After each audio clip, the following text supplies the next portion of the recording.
Welcome to Astounding Stories of Space and Time. I'm Mardell, and this week's story is The Judas Valley by Robert Silverberg. Ready to begin?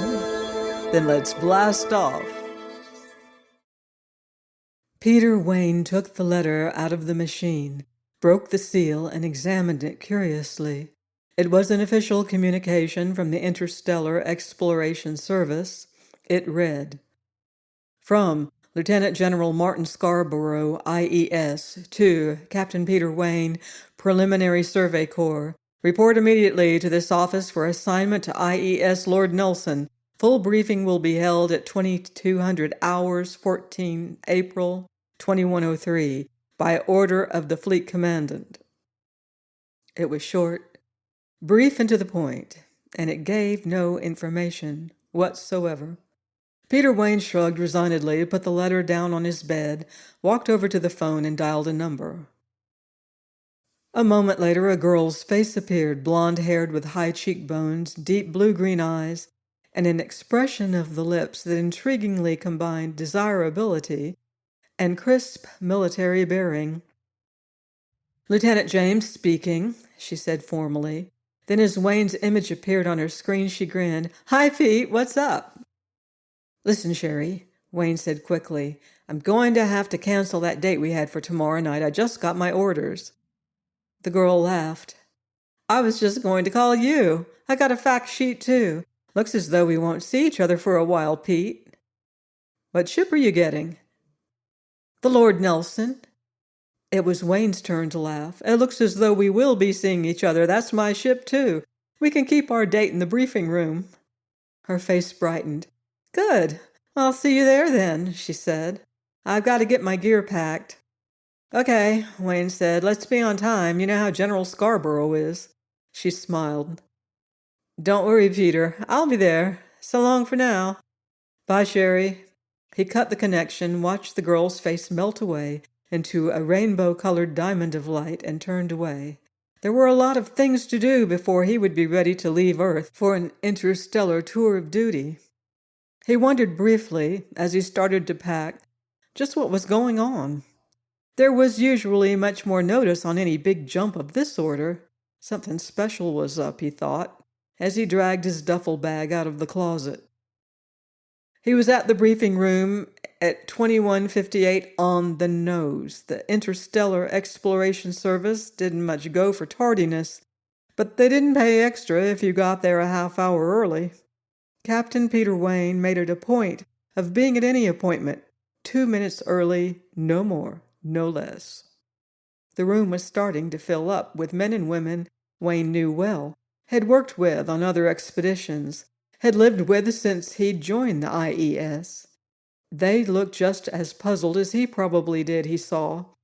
They knew they were being called in on something big. And in the IES, big meant big. At precisely 2200, Lieutenant General Scarborough emerged from the inner office, strode briskly up the aisle of the briefing room, and took his customary stance on the platform in front. His face looked stern, and he held his hands clasped behind his back. His royal blue uniform was neat and trim. Over his head, the second hand of the big clock whirled endlessly. In the silence of the briefing room, it seemed to be ticking much too loudly. The general nodded curtly and said, "Some of you are probably wondering why the order had to report here wasn't more specific. There are 2 reasons for that. In the first place, we have reason to believe that we have found a substantial deposit of double nucleus beryllium." There was a murmur of sound in the briefing room. Wayne felt his heart starting to pound. DN beryllium was big, so big that a whole fleet of IES ships did nothing but search the galaxy for it full time. "Naturally," the general continued, "we don't want any of this information to leak out, just in case it should prove false. The prospect of enough DN beryllium to make fusion power really cheap could cause a panic if we didn't handle it properly. The Economics Board has warned us that we'll have to proceed carefully if there actually is a big deposit on this planet. Captain Wayne stared uneasily at Sherry James, who frowned and chewed her lip. To his left, a short, stubby private named Manetti murmured worriedly, "That means trouble. DN beryllium always means trouble. There's a catch somewhere." General Scarborough on the platform said, "There's a second reason for secrecy. I think it can be better explained by a man who has the evidence first hand." He paused and looked around the room. 4 weeks ago, the scout ship Mavis came back from Forhault V. There was a dead silence in the briefing room. "Lieutenant Jervis, will you tell the crew exactly what happened on Forhault V?" Lieutenant Jervis stepped forward and took his place on the platform. He was small and wiry, with a hawk nose and piercingly intense eyes. He cleared his throat and smiled a little sheepishly. "I've told this story so many times it doesn't even sound real to me anymore. I've told it to the Supreme Senate Space Committee, to half the top brass in the IES, and to a board of physicians from the medical department. And as well as I can remember it, it goes something like this." Laughter rippled through the room. "We orbited around Forhault V for a scouting survey," Jervis said. "The planet is hot and rocky, but it has a breathable atmosphere. The detectors showed various kinds of metals in the crust, some of them commercially feasible concentration, but the crust is so mountainous and rocky that there aren't very many places to land a ship. Then we picked up the double nucleus beryllium deposit on our detectors. Nearby there was a small, fairly level valley, so we brought the ship down for a closer check. We wanted to make absolutely positive that it was double nucleus beryllium before we made our report." He paused as if arranging the story he wanted to tell in his mind and went on. "The DN beryllium deposit lies at the top of a fairly low mountain about 5 miles from the valley. We triangulated it first, and then we decided we ought to send up a party to get samples of the ore, if it were at all possible. I was chosen to go, along with another member of the crew, a man named Lee Bellows. We left the ship at about 5 in the morning and spent most of the day climbing up to the spot where we had detected the beryllium. We couldn't get a sample. The main deposit is located several feet beneath the surface of the mountaintop, and the mountain is too rough and rocky to climb without special equipment. We got less than halfway before we had to stop." Wayne felt Sherry nudge him and turned to nod. He knew what she was thinking. This was where he came in. It was a job that called for a specialist, a trained mountaineer, such as Captain Peter Wayne. He frowned and turned his attention back to the man on the platform. "We made all the readings we could," Jervis continued, "and then we headed back to our temporary base." His face looked troubled. "When we got back, every man at the base was dead." Silence in the room. Complete, utter, deafening silence. "There were only 9 of us in the ship," Jervis said. He was obviously still greatly affected by whatever had taken place on Forhault V. "With the 7 of us dead, that only left Bellows and myself. We couldn't find out what had killed them. They were lying scattered all over the valley floor for several yards around the ship. They looked as though they had suddenly dropped dead at whatever they were doing." Peter Wayne made use of his extra few inches of height to glance around the briefing room. He saw row on row of tense faces, faces that reflected the same emotions he was feeling. Space exploration was something still new and mostly unknown, and even the experienced men of IES still knew fear occasionally. The galaxy was a big place. Unknown terrors lurked on planets unimaginably distant. Every now and then something like this would come up, something to give you pause, before you ventured into space again. "We couldn't find out what had killed them," Jervis said again. "They were lying scattered every which way, no clues at all." The small man's fingers were trembling from relived fright. "Bellows and I were pretty scared, I'll have to admit. We couldn't find a sign of what had killed the men. They just died. There was a quiver in his voice. It was obvious he could never take the story lightly, no matter how many times he had to tell it. Wayne heard Private Minetti mutter, there's always a price for DN beryllium. The scout ship hadn't been molested, Jervis went on. I went inside and checked it over. It was untouched, undisturbed in every way. I checked the control panel, the cabins, everything, all unbothered. The ship was empty and dead. And outside... When I came out, Bellows was dead too. He took a deep breath. I'm afraid I panicked then. I locked myself inside the ship, set the auto controls, and headed back to Earth at top velocity. I set the ship in an orbit around the moon and notified headquarters. I was quarantined immediately, of course, to make sure I wasn't carrying anything. The medics checked me over carefully. I wasn't and am not now carrying any virus or bacteria unknown to terrestrial medicine. Since I'm the only one who knows exactly where this valley is, the general has asked me to guide the Lord Nelson to the exact spot. Actually, it could be found eventually with the DN beryllium as a guide. But the Mavis was in orbit around Forhault V for 2 weeks before we found the DN beryllium deposit, and the service feels that we shouldn't waste any time. The lieutenant sat down, and General Scarborough resumed his place on the platform. That's the situation, Scarborough said bluntly. You know the setup now, and I think some of you see how your specialties are going to fit into the operation.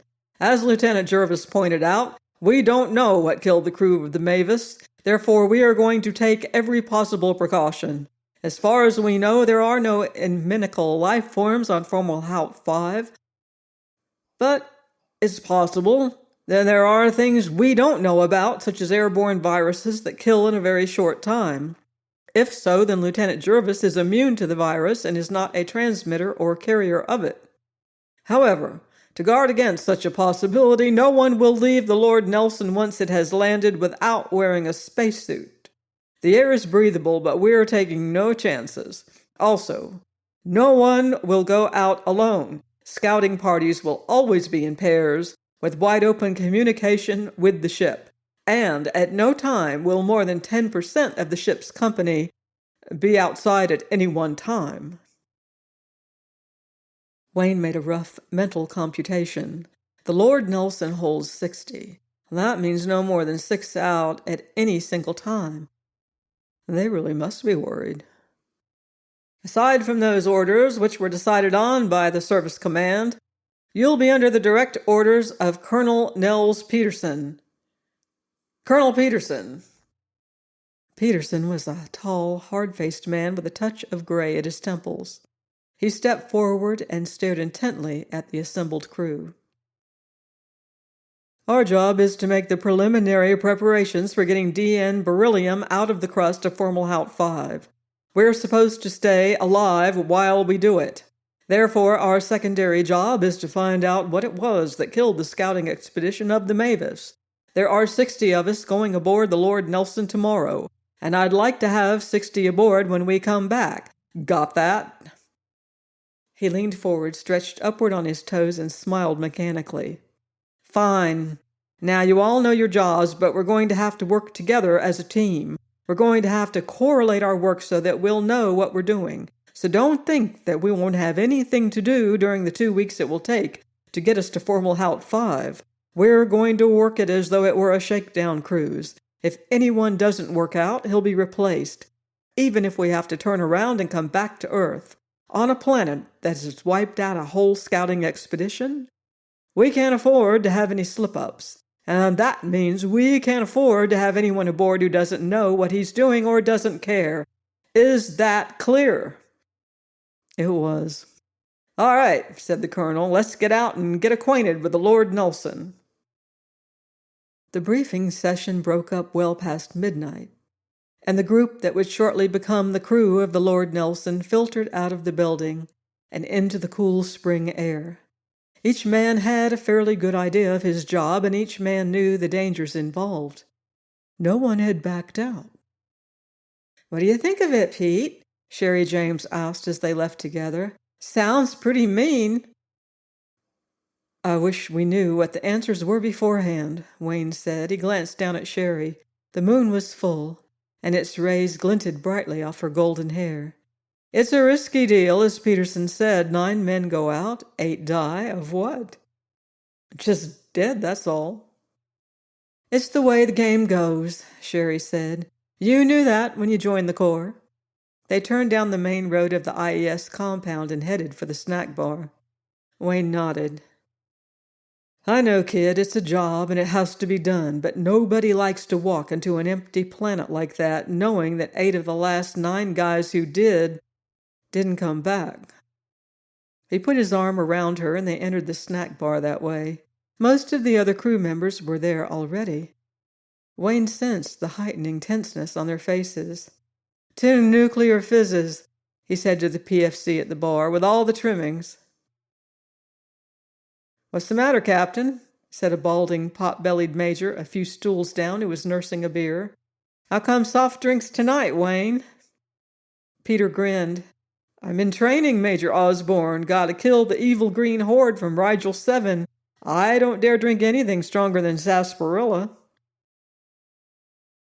How about the Amazon, then? Osborne said, gesturing at Sherry. Her too? Me too, Sherry said. Osborne stared at his beer.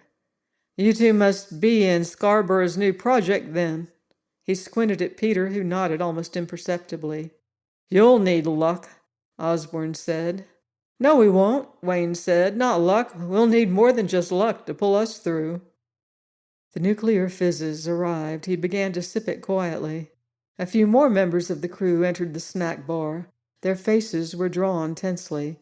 He guzzled the drink and looked up at Sherry, who was sucking down the last of the soda.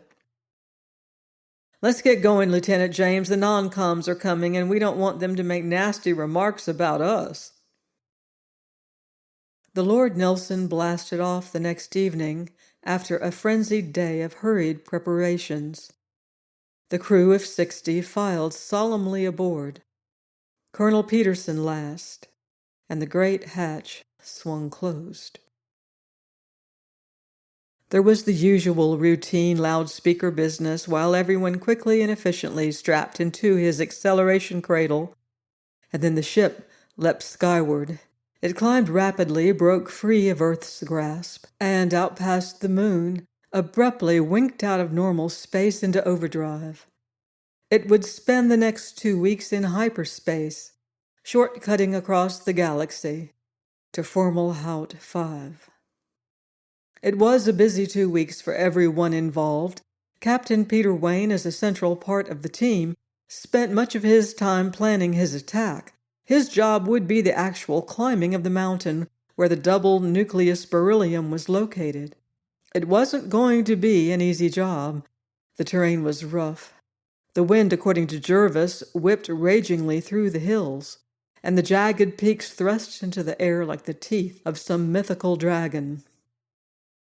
Study of the 3-dimensional aerial photographs taken from the Mavis showed that the best route was probably up through one end of the valley, through a narrow pass that led around the mountain, and up the west slope, which appeared to offer better handholds, and was less perpendicular than the other sides of the mountain.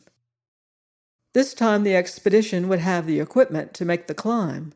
There were ropes, picks, and crampons, and sets of metamagnetic boots and grapples. With metamagnetic boots, Wayne thought, they'd be able to walk up the side of the mountain almost as easily as if it were flat. He studied the thick, heavy soles of the boots for a moment, then set to work polishing. Wayne liked to keep his boots mirror bright. It wasn't required, but it was a habit of his nonetheless. He set to work vigorously. Everyone aboard the ship was working that way. Sherry James, who was in charge of the correlation section, had noticed the same thing the day before. Her job was to coordinate all the information from various members of the expedition, run them through the computers, and record them. She had been busy since blastoff, testing the computers, checking and rechecking them, being overly efficient. I know why we're doing it, she said. It keeps our mind off the end of the trip. When we spend the whole day working out complicated circuits for the computers, or polishing mountain boots, or cleaning the jet tubes, it's just so we don't have to think about Forhault V. It helps to concentrate on details. Wayne nodded and said nothing. Sherry was right. There was one thought in everyone's mind. What was the deadly secret of the valley? There was another thought after that. Will we find it out in time?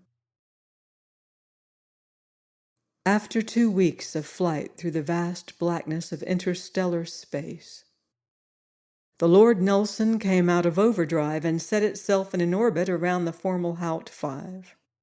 Lieutenant Jervis, the sole survivor of the ill-fated Mavis, located the small valley between the giant crags that covered the planet, and the huge spherical bulk of the spaceship settled gently to the floor of the valley. They were gathered in the central room of the ship 10 minutes after the all-clear rang through the corridors, informing everyone that the landing had been safely accomplished. From the portholes they could see the white bones of the Mavis's crew lying on the reddish sand of the valley bottom. "There they are," Jervis said quietly. "Just bones. Those were my shipmates." Wayne saw Sherry repress a shudder. Little heaps of bones lay here and there on the sand, shining brightly in the hot sun. That was the crew of the Mavis, or what was left of them. Colonel Peterson entered the room and confronted the crew. "We're here," he said. "You know the schedule from now on. No one's to leave the ship until we've made a check outside, and after that, assuming it's okay to go out, no more than 6 are to leave the ship at any one time." He pointed to a row of metal magnetic tabs clinging to the wall nearest the corridor that led to the airlock. "When you go out, take one of those tabs and touch it on your suit. There are exactly 6 tabs. If none are there, don't go out. It's as simple as that." 4 men in spacesuits entered the room, followed by 2 others. The leader of the group saluted. "We're ready, sir," he said. "Go out and get a quick look at the bodies," the colonel told the men, who were medical corpsmen. "You know the procedure. Air and sand samples too, of course." The leader saluted again, turned and left. Wayne watched the 6 space-suited figures step one at a time to the wall, withdraw one of the metal tabs, and affix it to the outer skin of his suit. Then they went outside. Captain Wayne and Sherry James stood by one of the portholes and watched the 6 medics as they bent over the corpses outside. "I don't get it. I just don't understand," Wayne said quietly. "What don't you get?" Sherry asked. "Those skeletons. Those men have only been dead for 2 months, and they've been reduced to nothing but bones already. Even the fabric of their clothing is gone. Why? There must be something here that causes human flesh to deteriorate much faster than normal." "It does look pretty gruesome," Sherry agreed. "I'm glad we've been ordered to keep our spacesuits on. I wouldn't want to be exposed to anything that might be out there." "I wonder," Wayne muttered. What's the matter?" Wayne pointed to one figure lying on the sand. "See that? What's that over his head?" "Why, it's a space helmet." "Yeah," said Wayne. "Question is, was he wearing it? Just the helmet? Or the whole suit? If he was wearing the whole suit, we're not going to be as well protected as we thought, even with our fancy suits." 15 minutes passed slowly before the medics returned, and 5 minutes more before they had passed through the decontamination chambers and were allowed into the ship proper. A ring of tense faces surrounded them as they made their report. The leader, a tall, bespectacled doctor named Stevelman, was the spokesman. He shrugged when Colonel Peterson put forth the question, whose answer everyone waited for. "I don't know," the medic replied. "I don't know what killed them. There's dry bones out there, but no sign of anything that might have done it. It's pretty hard to make a quick diagnosis on a skeleton, Colonel." "What about the one skeleton with the bubble helmet?" Peter Wayne asked. "Did you see any sign of a full suit on him?" Stevelman shook his head. "Not a sign, sir." Colonel Peterson turned and glanced at Lieutenant Jervis. "Do you remember what the circumstances were, Lieutenant?" Jervis shrugged. "I don't recall it very clearly, sir. I honestly couldn't tell you whether they were wearing suits or bubble helmets or anything. I was too upset at the time to make careful observations." "I understand," said Peterson. But the medic had a different theory. He pointed at Jervis and said, "There's a point I've meant to make, Lieutenant. You're a trained space scout. Your psychological records show you are not the sort of man given to panic or to become confused." "Are you implying that there's something improper about my statement, Dr. Stevelman?" The medic held up a hand. "Nothing of the sort, Lieutenant.